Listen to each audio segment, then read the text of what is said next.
ဒီဘက်တောင်ဟိုဘက်မှာတောင်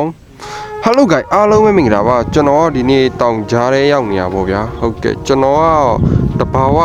ရေအိုင်လေးနဲ့ကျွန်တော်မျက်နှာတက်ပြမှာပေါ့ဗျာဟုတ်ကဲ့ကျွန်တော်ဒီအိုင်နဲ့တက်ရင်တော့မျက်နှာလေးကလိုးသွားပြီးကျွန်တော်တို့ဝတ်ချင်နေပါတယ်အကုန်ပျောက်ကင်းစေပါတယ်ဗျာကျွန်တော်တစ်ချက်တက်တာလေးကိုတစ်ချက်ချိုးလိုက်ကြပါဦးမြရေကတော့ကြည်တောက်နေရပဲပေါ့ဗျာရှယ်ပဲနည်းနည်းအေးတယ်ဗျာအေးစစ်နေပေါ့ဗျာမိုက်